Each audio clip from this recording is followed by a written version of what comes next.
Zero से ना। तो फिर जब जीरो दिया मेरे भारत ने तो दिया था जीरो। दुनिया को जब गिनती आई, कब आई? जब जीरो दिया मेरे भारत ने। पता नहीं ना, मैं फिल्म देखो बस, गेम खेल लो बस, साड़ियां पहन पहन के जो है ना टिकटॉक बनाते हो, और कुछ नहीं काम है नहीं? यही तो है ना, गेम चल रहा, फ्री फायर चल रहा, सब्जी पबजी पूरा खेल रहे हैं, बस नाश कर लिया अपना भी। भारत का तो पता ही किसी को कुछ नहीं। भारत में रह रहे हम, इतना महान देश है, क्या बता दें भाई, विडंबना है देश की हमारे। ऐसी ऐसी संतान उत्पन्न हो रही है, ऐसा ऐसा भाग्य है भारत का, क्या बताएं। कि जब तक बचपना होता है माता पिता की खाल खा के रखते हैं, फिर थोड़े से बड़े हो जाते हैं, फिर माता पिता को कलंकित करते हैं, ठीक है नहीं? फिर थोड़े से और बड़े हो जाते हैं, फिर पत्नी के चक्कर में लग के माता पिता को फिर फेंक देते हैं, फिर उसके बाद खुद बुढ़े हो जाए, फिर बच्चों के चक्कर में लग जाओ।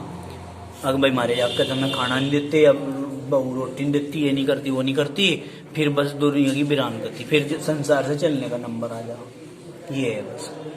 ठीक है, और फोन ने तो ऐसा नाश कर दिया, मैंने तुम्हारे पे भेजा भी होगा एक वीडियो, अगर किसी ने देखा हो तो। फोन का तो अंधे हो जावे, अंधे। जो प्यार है ना आपस में, वो भी खत्म हो जाता है। फोन ने तो ऐसा कर दिया है, सही कि नहीं? दिशा का पता नहीं, हमारा लक्ष्य क्या है, हम किस लिए दुनिया में आए, क्या काम हमने करना है, उसका नहीं पता है कुछ भी,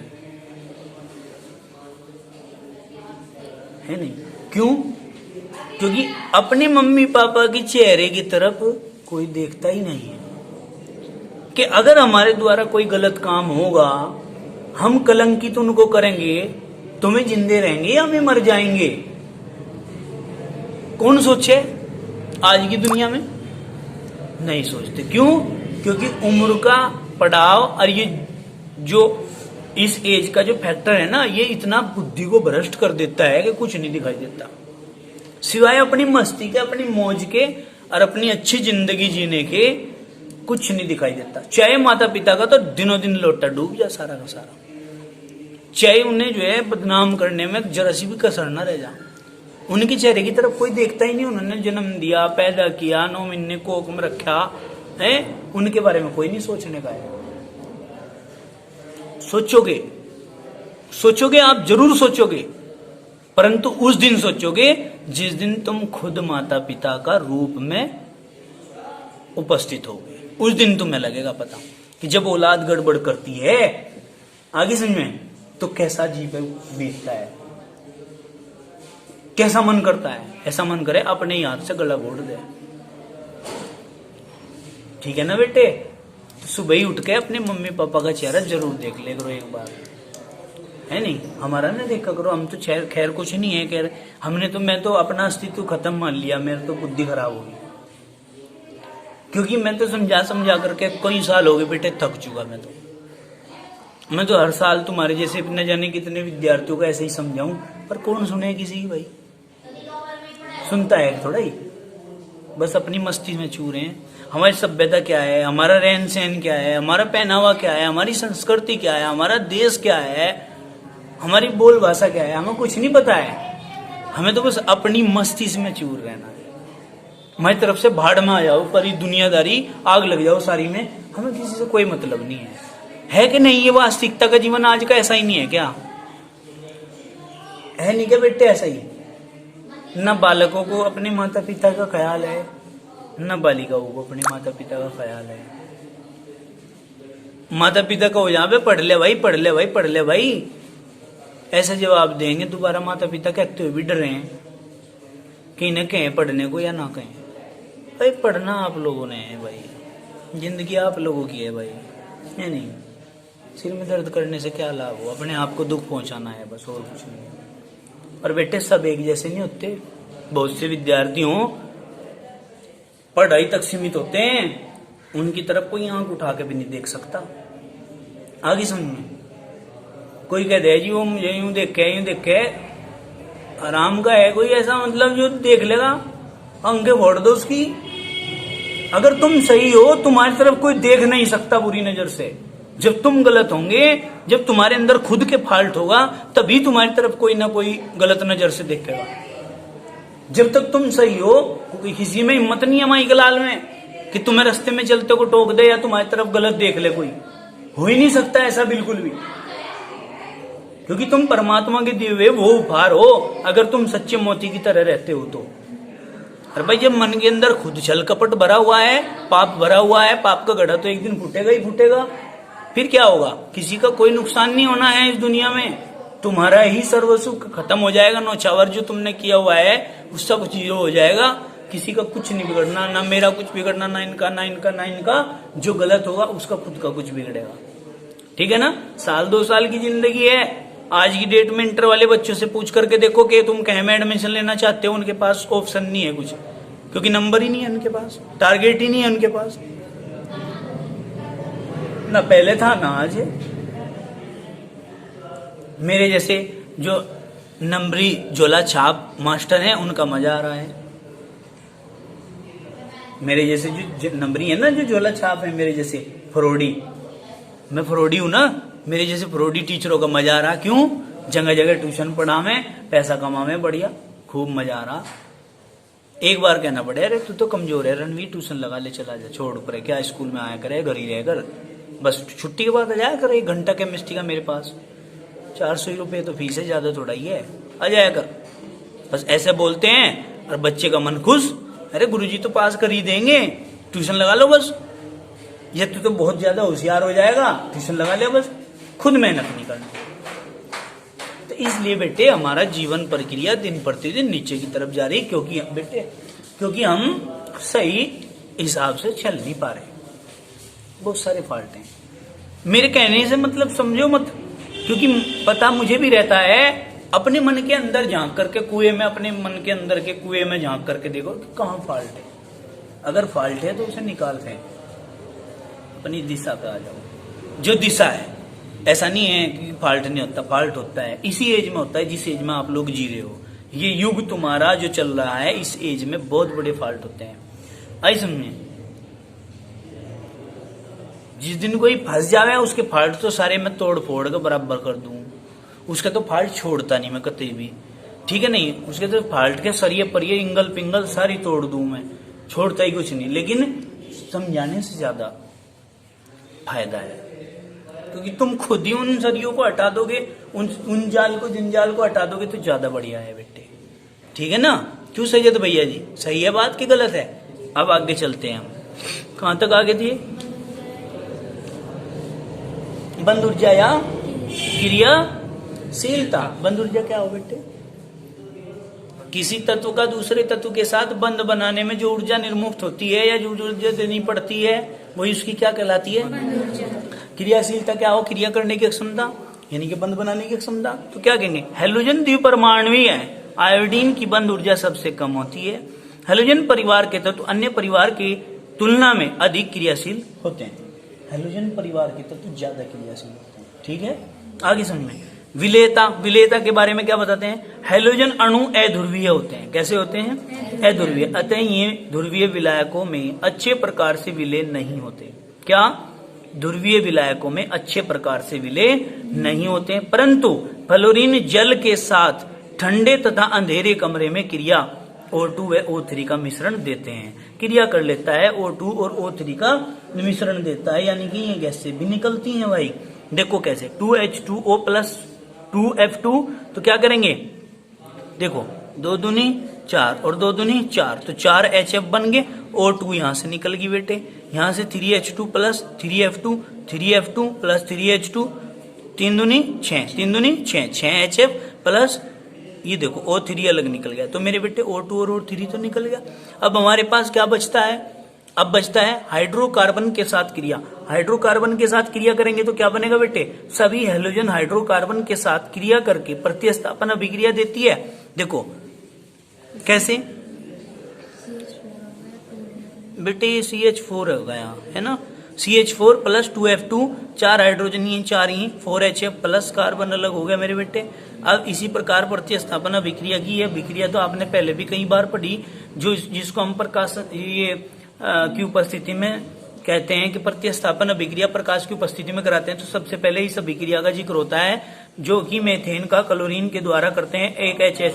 एक क्लोरीन HCl, तो बचा क्या CH3 और Cl बच गया। H न्यू की उपस्थिति में हमने गर्म करना है।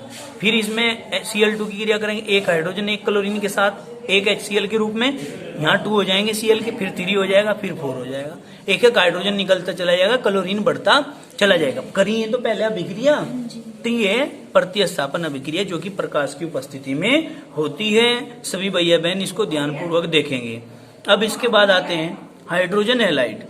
हाइड्रोजन हैलाइड देखो क्या, अच्छा देखो, सभी हैलोजन हाइड्रोजन के साथ क्रिया करके HX सूत्र के वाष्पशील सहसंयोजक हाइड्रोजन हैलाइड बनाते हैं। क्या, सभी हैलोजन हाइड्रोजन के साथ क्रिया करके HX सूत्र के वाष्पशील सहसंयोजक हाइड्रोजन हैलाइड बनाते हैं। वाष्पशील सहसंयोजक हाइड्रोजन हैलाइड मतलब हाइड्रोजन के साथ में जुड़ करके क्लोरीन क्या बनेगा, हाइड्रोजन का हैलाइड। हाइड्रोजन के साथ में जुड़ के क्लोरीन क्या बनेगा, हाइड्रोजन का हैलाइड। ठीक है बेटे, आई नहीं समझ। अब यहाँ देखो, हाइड्रोजन हैलाइड का जलीय विलयन उनके संगत हाइड्रोक्लोरिक अम्ल बनाता है और इनके जलीय विलयन HF aqueous, HCl aqueous, HBr aqueous, aqueous मतलब जलीय विलयन क्रम से हाइड्रोक्लोरिक एसिड। अगर ये AQ के रूप में है तो हाइड्रोफ्लोरिक एसिड है, HCl है AQ के रूप में तो हाइड्रोक्लोरिक एसिड है, HBr है एक्वस फॉर्म में तो हाइड्रोब्रोमिक एसिड है या हाइड्रो आयोडिक एसिड है, इस नाम से जाने जा सकते हैं। ये अक्षारों के साथ क्रिया करेंगे तो वो दे दो, कॉपी दे दो भाई। देखो बेटे क्या है, ये है यहाँ पे 2NaOH प्लस क्या भाई 2F2 इज इक्वल टू, क्या करूं मैं बताओ, क्या करूं मैं, यहाँ तो रिएक्शन में गलती हो रही। देखो Na के 2 हैं तो मैं कर दूं 2NaF प्लस, भाई 4 नहीं थे, चले गए 2, यहाँ से H2 और ऑक्सीजन के 2 हैं तो मैं क्या कर दूं H2O कर दूं, क्या बचा फ्लोरीन के 2 और ऑक्सीजन का 1 प्लस F2O। ठीक है, अब इसी प्रकार यहाँ 4NaOH plus 2F2 is equal to fluorine के ऑक्साइड। ठीक है, देखो क्या करेंगे, यहाँ 4 है Na के बेटे, यहाँ 4 हैं तो हम क्या करेंगे 4NaF प्लस क्या करेंगे, हाइड्रोजन के कितने यहाँ, ऑक्सीजन के कितने 2H2O और प्लस O2 कर सकते हैं इस प्रकार से रिएक्शन, कोई दिक्कत तो नहीं है कि नहीं। अब आगे चलूं, देखो मेरे बेटे ये क्वेश्चन एक है, इसे भी कर लेते हैं। फ्लोरीन का असंगत व्यवहार, मतलब फ्लोरीन का असंगत व्यवहार में हम लोग क्या पढ़ेंगे भाई, एक सेकंड सांस लेंगे। देखिए अब हम चलते हैं फ्लोरीन का असंगत व्यवहार, जिसको हम अंग्रेजी में कहते हैं abnormal behaviour of fluorine. Ranveer भैया जी आगे को देखो क्या कहा, फ्लोरीन वर्ग 17 का प्रथम सदस्य है और इसके गुण इस वर्ग के अन्य तत्वों से भिन्न होते हैं। इसके असंगत व्यवहार का कारण इसका छोटा आकार है, उच्च विद्युत ऋणात्मकता है, निम्न वियोजन ऊर्जा है तथा डी कक्षकों की अनुपस्थिति का होना है। क्योंकि इलेक्ट्रॉनिक विन्यास यदि फ्लोरीन का करेंगे तो इसमें डी कक्षक उपस्थित नहीं है, अनुपस्थित है। क्लियर होगी बात, आगे चलते हैं। फ्लोरीन की अधिकतम विद्युत ऋणात्मकता होने के कारण यह केवल -1 ऑक्सीकरण अवस्था प्रदर्शित करती है। कौन सी, -1, जबकि अन्य तत्व जो हैं वो -1 से लेकर +7 तक ऑक्सीकरण अवस्था प्रदर्शित करते हैं। एक गुण ये भी हो गया। ठीक है जी, नेक्स्ट गुण पढ़ते हैं। HCl, HBr तथा HI की अपेक्षा HF अधिक दुर्बलतम अम्ल है। HF क्या है, अधिक दुर्बलतम अम्ल है। HF द्रव है जबकि सामान्य परिस्थितियों में HCl, HBr तथा HI गैस हैं। ठीक है, ये सारे क्या हैं, गैस हैं। इसका कारण HF में पाए जाने वाला हाइड्रोजन बंधन है। क्योंकि इसका कारण क्या है भाई, ये दुर्बलतम अम्ल है, HF द्रव है। द्रव क्यों है, क्योंकि इसके बीच में हाइड्रोजन बॉन्डिंग होती है और हाइड्रोजन बॉन्डिंग जिसमें होती है बेटे वो लिक्विड फॉर्म में पाया जा सकता है। ठीक है, अब आगे देखो, डी कक्षक तो नहीं है इसमें, फ्लोरीन की बात कर रहे हैं ना हम। हाँ जी। तो बेटे डी कक्षकों की अनुपस्थिति के कारण फ्लोरीन एवं सहसंयोजकता प्रदर्शित करता है। ठीक है, फ्लोरीन क्या करता है? एक सहसंयोजकता प्रदर्शित करता है ये, जबकि शेष सदस्य 1 से लेकर 7 तक सहसंयोजकता प्रदर्शित करते हैं। ठीक है, अब इसका कारण अगर आप पूछो कि 1 से 7 तक कैसे करते हैं जी, उसका कारण भी बताऊं मैं आप लोगों को।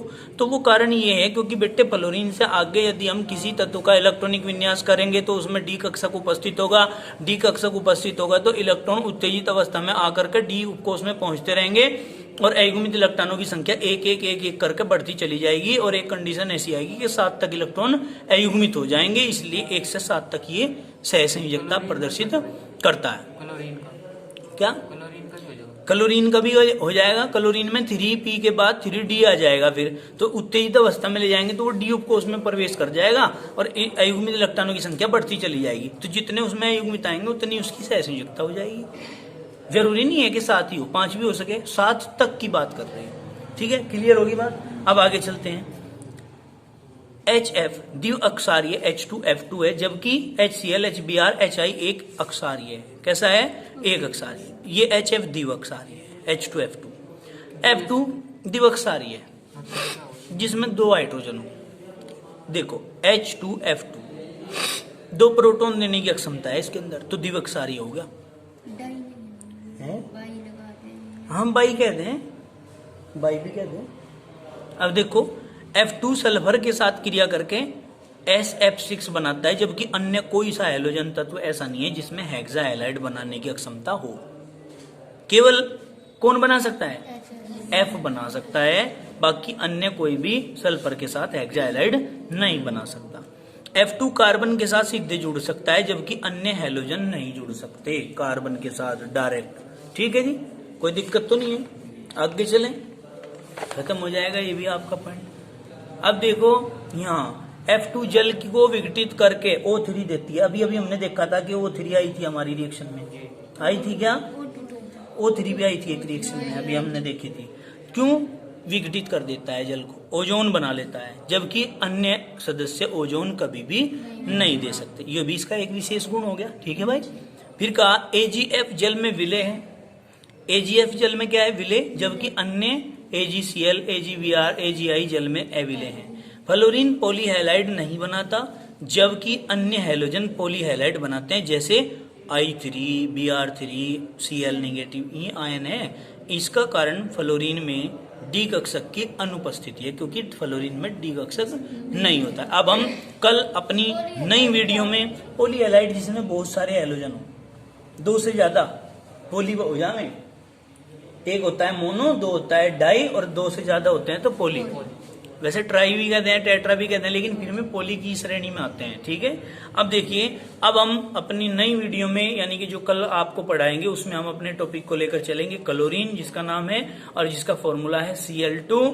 ठीक है, और कलर इसका ग्रीनिश येलो होता है, जो आपको स्पष्ट दिखाई दे रहा है। बाकी हम इसके विषय में डिटेल से कल अपनी नेक्स्ट वीडियो में आप लोगों के साथ बने रहेंगे। इसके लिए धन्यवाद। वीडियो को लाइक करना, सब्सक्राइब करना, बेल आइकन का बटन प्रेस करना, शेयर करना और जो मर्जी चाहे करना, पढ़ना।